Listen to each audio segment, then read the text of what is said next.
So if you look at it, some of the common challenges which are there, we all will have our unique challenges and one recognizes that. But some of the key challenges which a lot of us have either faced or will face in the future are: one is planning, designing the selection process. Now, typically, interestingly, Tushar had mentioned this, is, a person goes through two rounds of interview, one L1 and L2 round. Uh, in the L1 round, a person seems to be good. All of a sudden, in the L2 round, you say the person is not meeting requirements. So ideally, there shouldn't be that much of a radical mismatch between understanding of the knowledge, skills, abilities, or personal characteristics of the candidate being interviewed. Now, one of the reasons why this happens is because of high level of subjectivity between managers and lack of uniform and consistent tools and processes. When you leave it purely to the manager's judgment, you may have a different way of assessing people or judging people. I may have a different way. And then there comes the element of subjectivity. Then it's left to your judgment and my judgment. But when you have tools and processes and guidelines, they make our understanding more consistent.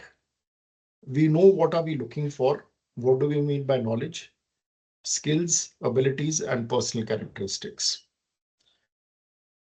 Just a quick question. Do these words sound familiar to you? Knowledge, skills, abilities, and personal characteristics? Would somebody just like to explain any of these words?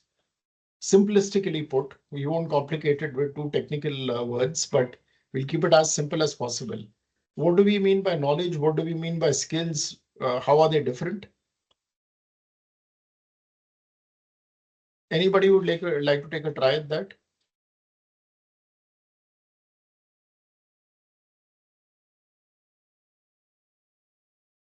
See, knowledge is something which is basically knowing what to do. And skill is the ability to apply knowledge to your workplace.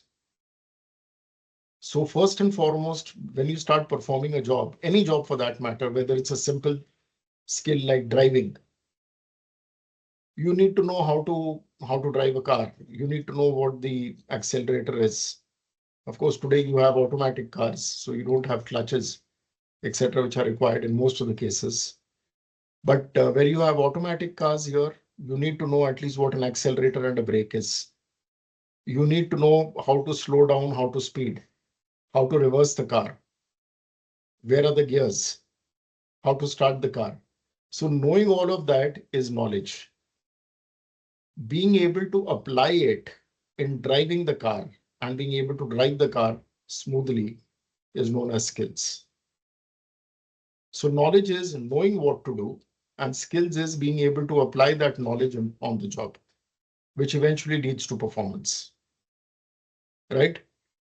Uh, the way, and would anybody like to just share how will you measure knowledge?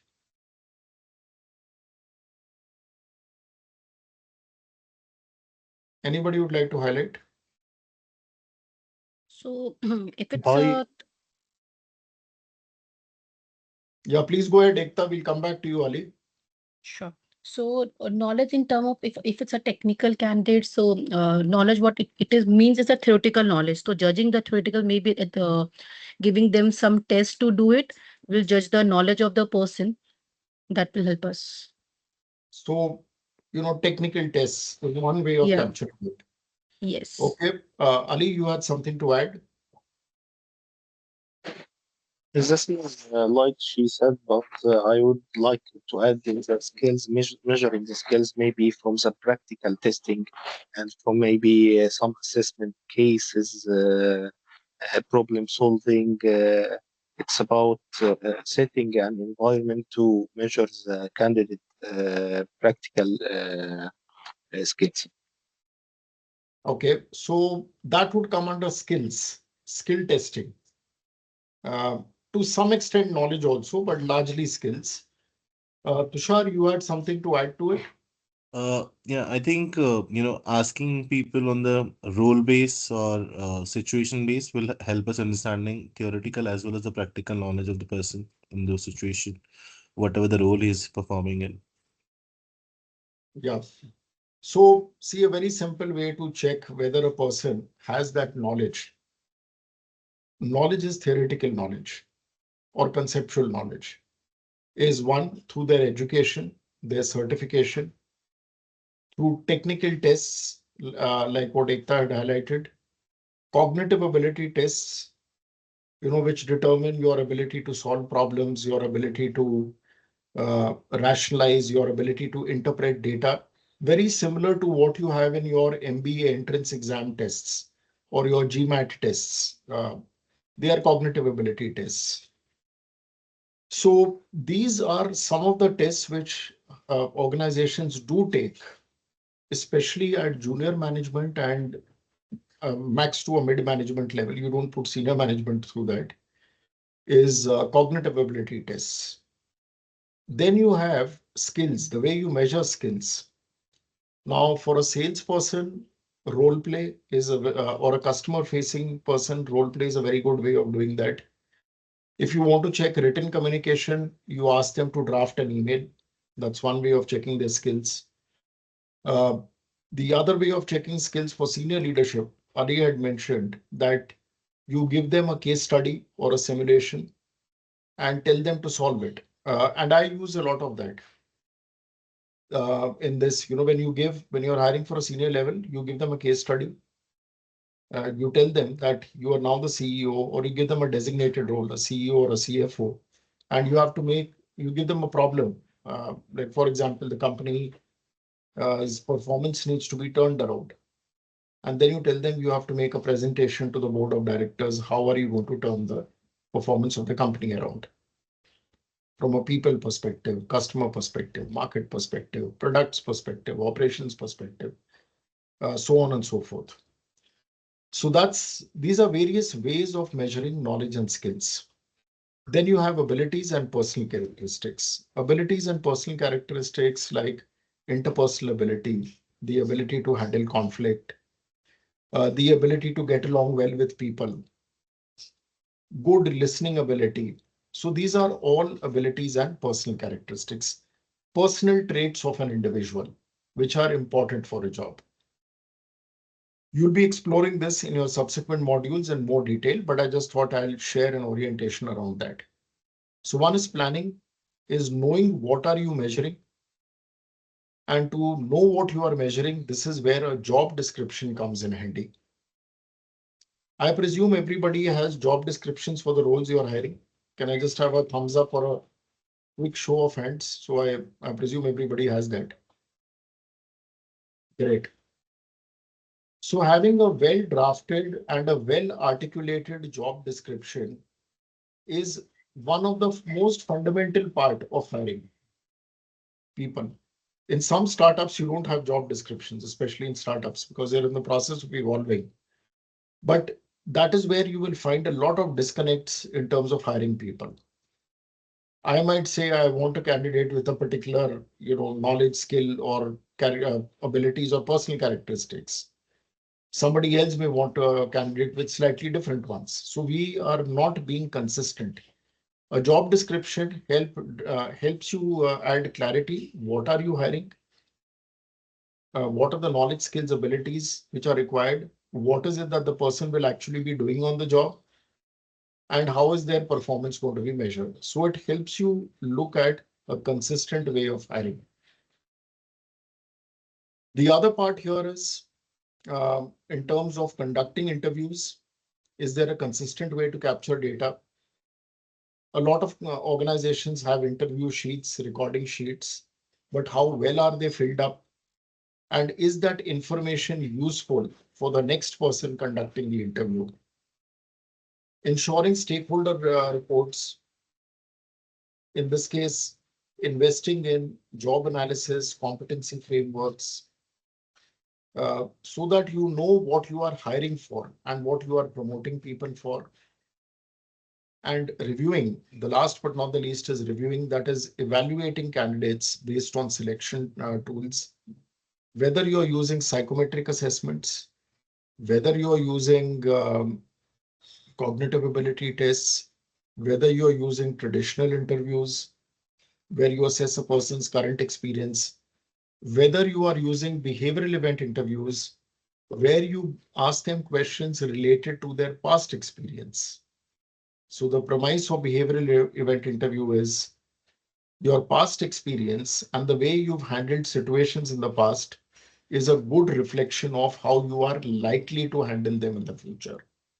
So the past is a good reflection of the way you've handled things in the past is a good reflection on future performance.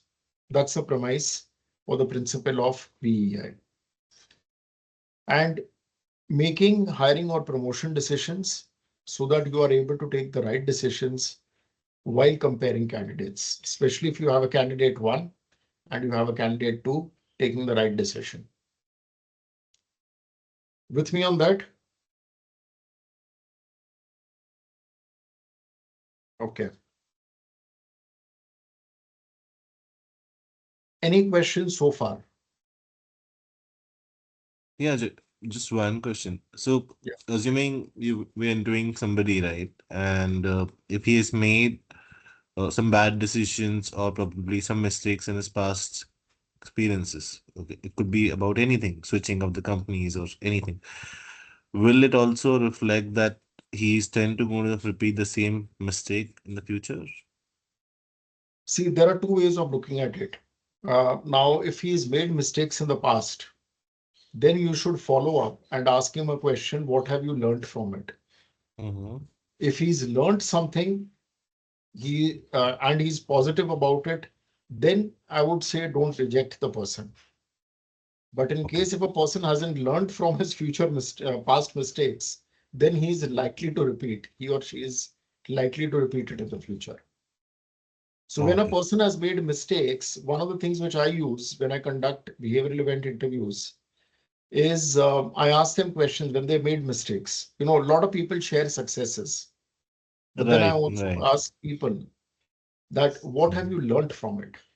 Whether it is success, uh, if a person has done it successfully, uh, I want to see whether they can replicate that success in the future and what have they learned from it.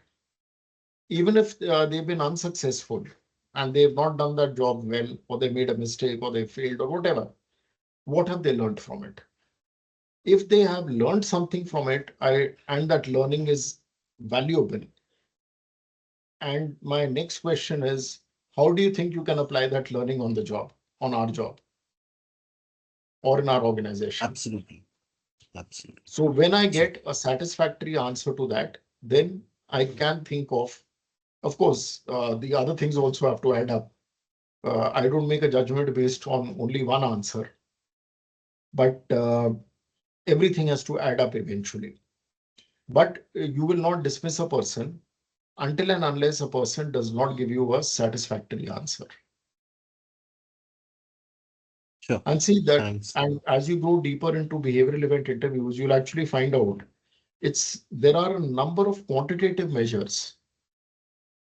You have indicators, behavioral indicators, positive indicators, and negative indicators against a competency framework, which will help you decide. Now, every candidate will have different experiences, but the way they have handled the question or the situation will give you clear insights into whether they've handled it positively or negatively. Right? And all of this will be evaluated in great detail in the subsequent modules.